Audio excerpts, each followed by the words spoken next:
NCERT ने अपने syllabus के अंदर बदलाव किया है, तो किस क्लास की कौन सी बुक के अंदर क्या हटाया गया है वो हम इस वीडियो में देखने वाले हैं। अगर आपको ये वीडियो पसंद आए तो प्लीज़ वीडियो को लाइक करें, शेयर करें और चैनल को सब्सक्राइब जरूर करें। चलिए शुरू करते हैं। एनसीईआरटी सिलेबस से क्या क्या हटाया गया है। तो इंडियन हिस्ट्री पार्ट 2, मुगल दरबार 16वीं से 17वीं शताब्दी और शासकों व उनके इतिहास से जुड़े चैप्टर हटा दिए गए हैं। मतलब अब आपको मुगल इतिहास से केवल वही जानकारियां मिलेगी बुक के अंदर जो मोस्ट इंपोर्टेंट है और जो भारतीय इतिहास से संबंध रखता है, भारतीय राजाओं से संबंध रखता है। इसके अलावा राजनीति विज्ञान के अंदर महात्मा गांधी के हिंदू मुस्लिम एकता के प्रयासों से हिंदू चरमपंथी उद्वेलित हो गए, यह भी हटा दिया गया है। क्योंकि महात्मा गांधी ने कहा था कि आरएसएस जो राष्ट्रीय स्वयंसेवक संघ है, मोहन भागवत जिसके अध्यक्ष हैं, ठीक है, उसके ऊपर बैन लगाने की बात भी कही थी, तो उस बात को भी हटा दिया गया है। साथ में समाजशास्त्र की 11वीं और 12वीं की किताबों के अंदर से 2002 के अंदर जो गुजरात के अंदर जो दंगे हुए थे, गोधरा कांड हुआ था, उसके अंश को भी हटा दिया गया है। तो ये आपको जानना क्यों जरूरी है, क्योंकि जो जैसे कि मान लो स्टेट पीसीएस है, यूपीएससी है, तो इन एग्जाम के अंदर इन एनसीईआरटी ने जो ये कदम उठाया है उसके आधार पर करंट अफेयर से क्वेश्चन पूछा जा सकता है।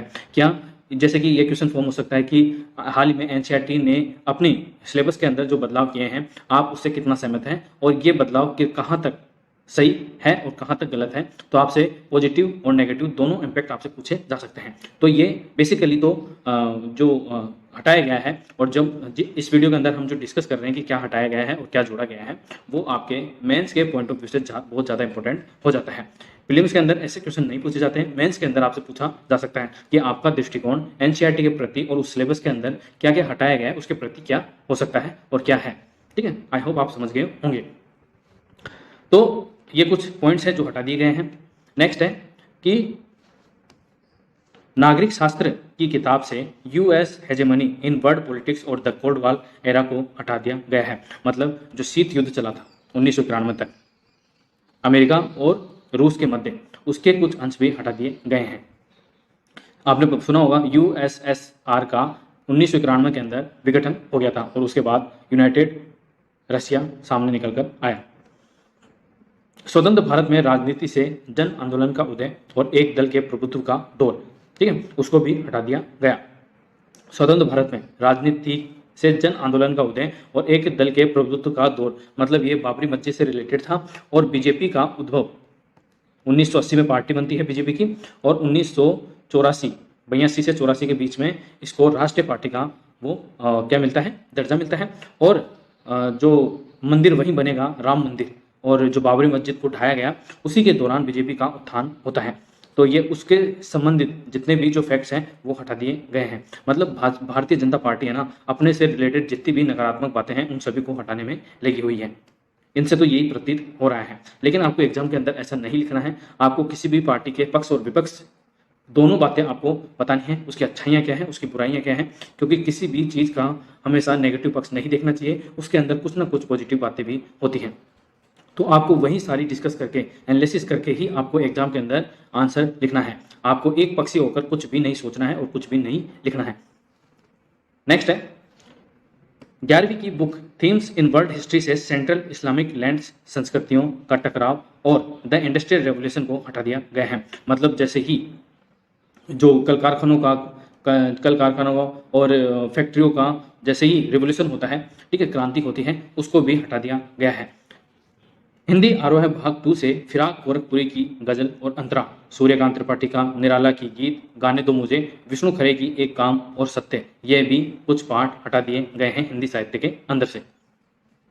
उसके अलावा 10वीं की बुक लोकतांत्रिक राजनीति पार्ट 2 के अंदर से लोकतंत्र और विविधता, लोकप्रिय संघर्ष और आंदोलन, लोकतंत्र की चुनौतियां, ये सारी चीजें हटा दी गई हैं।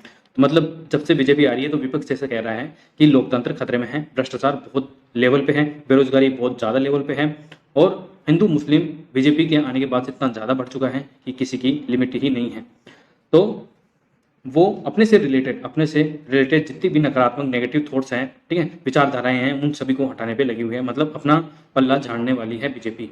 हालांकि जो मैंने आपको बताया कि 2002 के जो गुजरात दंगे हैं उसको भी हटा दिया गया है और सुप्रीम कोर्ट ने प्रधानमंत्री नरेंद्र मोदी को क्लीन चिट दे दी है गुजरात दंगे के दौरान, जो भी उसके मुख्यमंत्री थे उस टाइम, तो क्लीन चिट दे दिए।